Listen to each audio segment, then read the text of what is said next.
మళ్లీ జగన్ అధికారంలోకి రాడని గ్యారంటీ ఇవ్వాలని పారిశ్రామికవేత్తలు అడుగుతున్నారని మంత్రి లోకేష్ అన్నారు. దావోస్ పర్యటనలో పెద్ద ఎత్తున పారిశ్రామికవేత్తల్ని కలిశామన్న ఆయన ఒప్పందాలతో సంబంధం లేకుండా రాష్ట్రానికి పరిశ్రమలు వస్తాయన్నారు. విశాఖలో వచ్చే 5 ఏళ్లలో లక్షల ఉద్యోగాలు కల్పిస్తామన్నారు.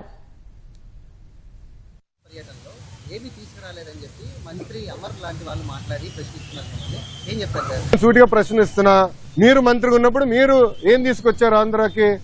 7 నెలల్లో 6,33,568 కోట్ల రూపాయలు పెట్టుబడులు తీసుకొచ్చాము. 4,10,125 మందికి ఉద్యోగాలు కల్పించే పరిశ్రమలు ఆంధ్ర రాష్ట్రానికి ఎన్డీఏ ప్రభుత్వం తీసుకొచ్చింది. అది గర్వకారణం.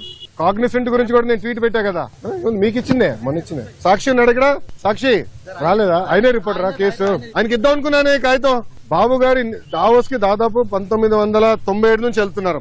దావోస్ కి వెళ్ళినప్పుడు ఎప్పుడు ఒప్పందాలు చేసుకోం. దావోస్ సెర్చ్ చేస్తాం, ఇంట్రెస్ట్ ఎవరికి ఎలా ఉందో డిస్కస్ చేసి మళ్ళీ తిరిగి వచ్చిన తర్వాత ఒప్పందాలు చేసుకుంటాం. ఇప్పుడు దీంట్లో మీరు చూస్తే విచిత్రం, ఆసిలర్ మిత్తల్ది దీంట్లో ఒప్పందం లేదు. పైన అసలు ఆసిలర్ మిత్తల్ది 1,35,000 కోట్ల రూపాయలు పెట్టుబడి అనేది ఉంది.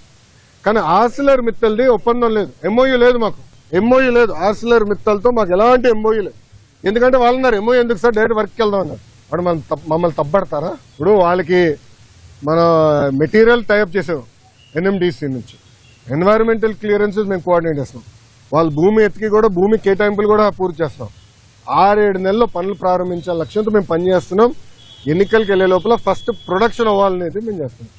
అది కూడా మమ్మల్ని తప్పబడతారా? మన ఆంధ్ర పెవిలియన్ నుంచి భారత్ పెవిలియన్ వరకు మేము నడుచుకుంటూ వెళ్తున్నాం, ఒక 10 నిమిషాలు వాక్. ఆయన అన్నాడు, నేను జగన్మోహన్ రెడ్డి గారిని ఇదే దావోస్లో కలిసానికి ప్రయత్నించా, చాలా మంది అడిగా, కలవనని చెప్పాడు అన్నాడు. ఎందుకన్నాడు? మీరు తెలుగుదేశం పార్టీ హయాంలో పెట్టుబడులు పెట్టారు కదా అంటే, మీరు తెలుగుదేశం పార్టీ కంపెనీ, అది వరల్డ్ రినౌండ్ కంపెనీ. కనీసం వాళ్ళ సమస్యలు పరిష్కరించేదానికి గత ముఖ్యమంత్రి గారు కానీ ఇండస్ట్రీస్ మంత్రి కానీ కలవలేదు. నేను మంత్రి అయిన ఐటీ వాళ్ళతో మీటింగ్ పెట్టా, వాళ్ళు కూడా చెప్పారు కదా మీటింగ్ లో, ఫస్ట్ టైం గత 5 సంవత్సరాలు ఫస్ట్ టైం ఐటీ ఇండస్ట్రీతో మీటింగ్ పెట్టేది మీరు ఒక్కరే అని. కన్సిస్టెన్సీ ఆఫ్ గవర్నమెంట్ ఉంటేనే కాన్ఫిడెన్స్ ఉంటుంది. దావోస్ చాలా మంది నన్ను అడిగిన ఒక ప్రశ్న ఏంటి తెలుసా, మీరు బాగున్నారు, చంద్రబాబు నాయుడు గారు మేము నమ్ముతాం, కానీ జగన్మోహన్ రెడ్డి అనే వ్యక్తి గెలవడానికి గ్యారంటీ మీరు ఇస్తారా అని అడిగారు. గతంలో మేము చాలా ఇబ్బంది పడ్డాము, మళ్ళీ జగన్మోహన్ రెడ్డి గెలవడానికి గ్యారంటీ ఏంటని అడుగు. అమ్మా, రోజా గారికి జ్యూరిక్ కి దావోస్ కి తేడా ఏంటో తెలియదు, నన్నేం చేయమంటారు స్వామి? ఏ అధికారులు నాయకులు చట్టాన్ని ఉల్లంఘించి ప్రజల్ని తెలుగుదేశం పార్టీ కార్యకర్తలు ఇబ్బంది పెట్టారో వాళ్ళని నేను వదిలిపెట్టను అన్నా. ఎందుకు భయపడుతున్నారు స్వామి? చట్టాలు ఉల్లంఘించే వాళ్ళు అన్నాను కదా, ఎందుకు భయపడుతున్నారు? చట్టాలు ఉల్లంఘించలేకపోతే ఆగి ఇంట్లో పడుకోండి. కొత్త కంపెనీస్ ఆల్రెడీ, ఇప్పుడు టీసీఎస్ ఇది ఓపెన్ బుక్, పెద్ద విషయం లేదు, రెడ్ బుక్ కాదు, ఓపెన్ బుక్ కూడా. మేము గ్రెయిన్ అంటే చాలా స్పష్టంగా వాళ్ళు ఆల్రెడీ భూముల కోసం కూడా ఎత్తుకుతున్నారు. త్వరలోనే భూములు కేటాయించి వాళ్ళ క్యాంపస్ కూడా ప్రారంభించబోతున్నారు. ఈ లోపల టెంపరీగా వేరే బిల్డింగ్స్ కూడా ఏర్పాటు చేస్తాం. 90 రోజుల్లో వస్తుంది సార్. టీసీఎస్ 90 రోజుల్లో ఆఫీస్ ప్రారంభించబోతుంది. క్యాంపస్ కోసం భూమి ఎత్తికాము, అది వాళ్ళు చూస్తున్నారు. ఫైనలైజ్ అయింది, అదొక 2-3 సంవత్సరాలు పడుతుంది. కట్టాలి కదా క్యాంపస్ అనేది, టైం పడుతుంది. మినిమం 2 years పడుతుంది క్యాంపస్ కట్టేదానికి. ఈ లోపల టెంపరీ అంటే రెంట్కి తీసుకుని అకామిడేషన్ లో స్టార్ట్ చేస్తాం.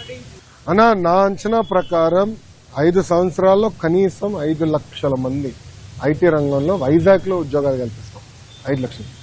ఎందుకంటే నేను ఓపెన్ గా చెప్తున్నా, 2014 నుంచి 2014 నుంచి 19 వరకు ఒక రెసిస్టెన్స్ ఉండే, ఎందుకో కానీ నేను ఎంత ట్రై చేసినా అంత ఈజీగా వచ్చేవారు కాదు. కానీ ఈసారి చాలా పాజిటివ్ గా రెస్పాండ్ అవుతున్నారు. లేదు చేయాలి, ఆంధ్ర రాష్ట్రంలో మేము అనుకున్నంత స్థాయిలో మేము ఏనాడు పెట్టుబడులు పెట్టలేదని విప్రో, ఇంక్లూడింగ్ విప్రో రిషబ్ ప్రేమ్జీతో కూడా నేను మాట్లాడాను, వాళ్ళతో కూడా డిస్కషన్ చేశాను.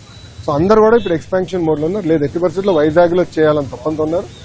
నేను అనుకుంటా కనీసం 5 లక్షల మందికైనా చేయగలుగుతాను. డేటా సిటీ ఒకటి డిస్కస్ చేశాము, కాగ్నిసెంట్ వాళ్ళతో మాట్లాడాము, టీసీఎస్ వాళ్ళు వచ్చేసారు, ఇన్ఫోసిస్ వాళ్ళు క్యాంపస్ ఎత్తుకుతున్నారు, దాని తర్వాత విప్రోలో ఎక్స్పాండ్ చేస్తాం అనుకుంటున్నారు. ఇట్లా టాప్ 100 కంపెనీస్ తో మేము డిస్కషన్ చేస్తాం. అది ఒక భాగం. రెండోది జీసీసీ, గ్లోబల్ కేపబిలిటీ సెంటర్ అని పెట్టారు. అదేంటంటే ఫార్చ్యూన్ 2000 కంపెనీస్ ఉంటాయి. అంటే మనం జనరల్గా ఫార్చ్యూన్ 500 అంటాం, అంటే పెద్ద కంపెనీ. దాని కింద ఉంటాయి అంటే $200 మిలియన్ $300 మిలియన్ రెవెన్యూ ఉన్న కంపెనీలు కూడా ఉంటాయి. అంటే 2,500 కోట్ల నుంచి 3,000 కోట్ల రెవెన్యూ కంపెనీ. వాళ్ళందరూ కూడా భారతదేశంలో ఒక డెవలప్మెంట్ సెంటర్ పెట్టాలనుకుంటారు. దాన్ని జీసీసీ అంటారు. ఆ జీసీసీ కూడా డైరెక్ట్ గా వాళ్ళు పెట్టుకుని ఏం చేస్తారంటే కాగ్నిసెంట్ అన్నో ఏఎన్ఎస్ఆర్ లాంటి సంస్థలతో వాళ్ళు మాట్లాడి మీరు పెట్టండి, మీ దగ్గర మేము కొంటామండి. సో వాళ్ళతో కూడా మేము టచ్లోకి వెళ్ళి వాళ్ళు కూడా మీరు జీసీసీ పెట్టండి, భూములు నేను చౌకగా ఇస్తా. నేను ఏ స్థాయికి వెళ్ళానంటే మీ అందరికి వేయడండి, మొదటి 500 ఐటీ కంపెనీలకి భారతదేశంలోనే ఎవరిని ఇవ్వని విధంగా అతి తక్కువ ధరకి భూమి ఇస్తాను నేను హామీ ఇచ్చా. అతి తక్కువ ధర ఫస్ట్ కేటాయింపు అయిన తర్వాత మీరు ఆశ్చర్యపోతారు. నేను కమిట్మెంట్ ఇచ్చా డావోస్లో మొదటి 500 కంపెనీలు. ఇది ఎందుకు చెప్తున్నానంటే విశాఖపట్నానికి తీసుకురండి. ఒక పక్కన మనకి టాలెంట్ ఉంది, దాంట్లో ఎలాంటి సందేహం లేదు. బట్ కంపెనీలు కూడా తీసుకురావాలంటే ఈ భూములు కానివ్వండి ఎక్కువ సిస్టమ్ మనం ఏర్పాటు చేయాల్సిన అవసరం, అది చేశాం. గతంలో హెచ్సిఎల్ కూడా నేను అట్టనే ఇచ్చాను, చాలా మంది ఎగతాలు చేశారు. కానీ ఈ రోజు వెళ్ళి మీరు చూడండి విజయవాడలో హెచ్సిఎల్ ఎక్స్పాండ్ చేస్తున్నారు. ఇప్పటికే 4000 మంది పనిచేస్తున్నారు, అది ఎక్స్పాండ్ చేస్తున్నారు. అదే ఆనాడు మేము వేసిన ఇత్తనం. విశాఖపట్నంలో పెద్ద ఎత్తున ఐటీ పరిశ్రమలు వస్తాయి. Mark my words, date time stamp కూడా చేస్తాం.